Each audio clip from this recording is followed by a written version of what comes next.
Object Identifier Thunderbolt Iron. Status Selling. Demand low. Value 8,540 Great British Pounds or $10,500 per ounce.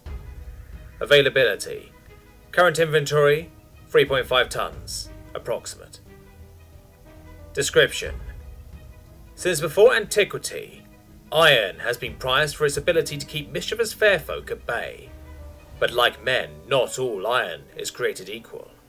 After having spent untold eons adrift in the low-hum environments of outer space, then instantly flash-forged in the crucible of earthly impact, meteoric iron possesses unique thaumaturgical qualities. Sleep well, knowing that no fairy may trespass on your home or curse you or your kin with a spell-forged charm wrought from Thunderbolt Iron. The following initial report was authored by Victor Chan, date February 25th, 2018. Interest low, identifier, Thunderbolt Iron. Thunderbolt Iron just hasn't been selling well to the Paratech crowd. As rare as it is, less than 450 tons of it in the wild, at last estimate, it can't compete with modern alchemical alloys in terms of cost or functionality. I think we need to change our marketing strategy. There's only one thing Thunderbolt Iron does that other thaumatic metals don't, and that's repel fairies. Regular iron is poisonous to them on contact, but Thunderbolt Iron somehow projects this effect into its ambient environment. The real beauty of it is that it doesn't just poison fairies, but neutralizes their spells as well. A small ingot of the stuff can keep an average-sized house free of fey influence. And that's really our only market for it. I'm going to have some of it melted down and remolded into 1 ounce charms. Our focus needs to be on clients who have disobeyed the garden signs reading "Don't piss off the fairies." It's a waste of company time trying to sell it to anyone looking for thaumatically reactive substrates. There are just too many better options to offer them. Sales records. Records from February 2018 to January 2019. February 2018, 3 units sold. March 2018, 18 units sold. Spike due to St. Patrick's Day, raising concern about fairy hexes among the superstitious. April 2018, 16 units sold. Half of sales were to undercover Foundation agents, most likely for research. May 2018, 11 units sold. June 2018, 21 units sold. Spike due to Midsummer. July 2018, 14 units sold. August 2018, 12 units sold. September 2018, 7 units sold. October 2018, 29 units sold. Halloween Spike. November 2018, 114 units sold. 100 units were sold to a Brazilian businessman for defense against anomalous eco-terrorists. December 2018, 14 units sold. And January 2019, 13 units sold. The following memo was sent by Victor Chan to recipient Rupert Carter. Mr. Carter, I've received an interesting offer regarding the Thunderbolt Iron that requires executive approval. There's a sect of the Serpent's Hand fighting a crusade against loggers in the Brazilian Amazon. They're not fairies, but they are using fey magic. My Brazilian client, Cardoso, evidently had good luck in using our Thunderbolt Iron charms to protect his logging company's equipment and personnel. With the Brazilian president wrapping up deforestation efforts, Cardoso is expecting more pushback from the Hand, and is willing to pay a premium for the Thunderbolt Iron. Since we're selling so little of the iron to anyone else, he's requesting an exclusive agreement. He's willing to buy a lot of it, but nowhere near all of it. Short term it will definitely increase our sales, but long term, I think an exclusive agreement will give him too much bargaining power. What would you like me to do, sir? The following memo was sent by Rupert Carter to recipient Victor Chan. Take the deal. There's a shop here in London we used to peddle off cheap crap we can't sell to our claw clientele, the Raven's Nest, run by a witch named Raven. We'll sell the rest of the Thunderbolt Iron through that. Cardoso will never know the difference. The following memo was sent by the Sealy Court of Feta Morgana to recipient Marshal Carter and Dark LLP. To the esteemed gentlemen Marshals Carter and Dark and the illustrious Lady Dark, It has come to the attention of Her Surreal Majesty Queen Titania, ruler of the Sealy Court, monarch of the Isle of Fata Morgana, and sovereign over the blessed season of summer, that your company has been supplying large quantities of Thunderbolt iron to Cardoso Industria, a logging company currently engaged in crimes against both nature and the mortals who depend on her. In her unrivaled magnanimity, Her Surreal Majesty Queen Titania has been generously supplying brave resistance fighters with the preternatural means required to defend the ancient Amazon from this abominable threat. Inquiries into why their cause has made so little progress has led us to your dealings with Cardoso.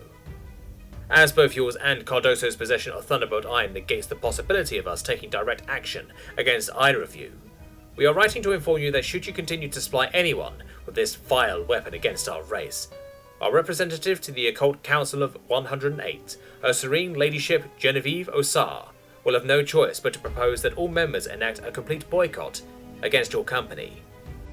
Sincerely, Her Benign Eminence, Kivian Mosford, anointed scribe of the Sealy Court, writing on behalf of Her Surreal Majesty Queen Titania, ruler of the Sealy Court, monarch of the Isle of Fata Morgana, and sovereign over the blessed season of summer. The following memo was sent by Rupert Carter to recipient Victor Chan. The situation regarding Fata Morgana and the Thunderbolt Iron was brought up at the last board meeting. It was decided the best course of action would be, don't piss off the fairies. While Marshal, Carter and Dark LLP will no longer officially be dealing in Thunderbolt Iron, we will still be selling it out of the Raven's Nest in London. This does complicate our relationship with Cardoso. He's our biggest buyer, but he's not an idiot. If we sell it to him through the Raven's Nest, he'll most likely realise that we haven't been honouring our exclusivity agreement. He also won't take kindly to just being cut off. But if his supply of Thunderbolt iron remains consistent, Fata Morgana will likely become suspicious of us, even if they can't prove we're the ones selling it to him. You have a meeting with Cardoso later this week, if I'm not mistaken. Do your best and keep me up to speed. The following incident report was authored by Victor Chan. Date, March 8th, 2019. As anticipated, Cardoso was not willing to end our arrangement and made this fact vehemently clear to me. In order to prevent an incident, I immediately offered to continue to supply him the Thunderbolt iron through the Raven's Nest. This relieved tensions to a degree, but he insisted on an immediate inspection of the facility. As he had his retinue of bodyguards with him at the time, I again decided that the best course of action would be to comply with his demands. I took him through the way to the London office and then led him to the shop. I did, of course, message them ahead of time, letting them know that we were on our way, and to remove any Thunderbolt charms from view. Raven complied promptly, but unfortunately, Cardoso's assessment of the shop was more thorough than she had anticipated, and he found the charms. Somewhat surprisingly, he did not become violent or even all that angry. He seemed to have expected us to double-cross him. He simply announced that he would be taking all of the inventory we had on hand as recompense for our breach of contract, and that his men would be checking in unannounced from now on to ensure we kept our end in the future. I personally would have been willing to let it go at that. Raven, however, being a very devout witch and feminist, wasn't impressed with his macho posturing. She made it very clear that her business was independent from Marshal, Carter and Dark, and thus she owed him nothing, and he would be leaving with nothing. Again, Cardoso was not immediately unreasonable. He still insisted that Thunderbolt Iron was rightfully his, but acknowledged that Raven was not personally at fault.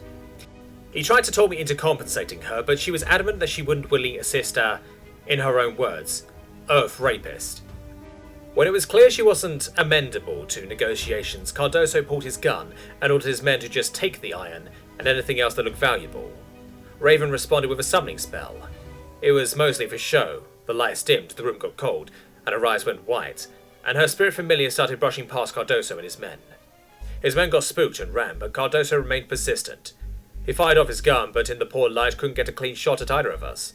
Raven's familiar was able to knock the gun out of his hand, and then Raven grabbed her athame, it's a Wiccan ritualistic knife, and castrated him with one swipe. He bled out pretty quickly, and she told me to call for a cleanup crew, which I did. As a result of this, Cardoso Industry is no longer a client of ours, and we no longer have a major client for Thunderbolt Iron.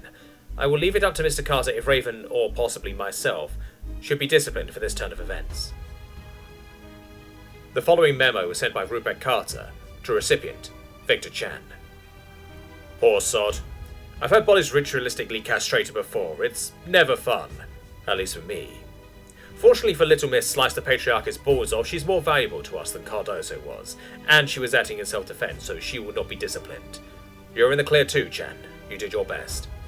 Raven can retain the Thunderbolt charms already made, but I found a buyer for the unprocessed ore. The death of Cardozo has put Fata Morgana and their eco-terrorists in a good mood, it seems. I went to the court, offered my sincerest apologies for the situation, and insisted I had no idea that they were the ones backing the eco-terrorists. To ensure them that such a regrettable misunderstanding would never happen again, I offered them the remaining Thunderbolt iron for a meager 1/10 of its weight in Morgana silver as compensation for our loss of income. They tore me down to a 12, and we have to handle the hazmat precautions. So in addition to shoring up our relationship with the Sea League Court, I effectively traded 3.5 tons of an obsolete metal to people for whom it was toxic for 290 kilograms of one of the most precious thaumatological alloys in existence, all while doing my part for the environment. This may very well be the most we've ever profited from a literal emasculation.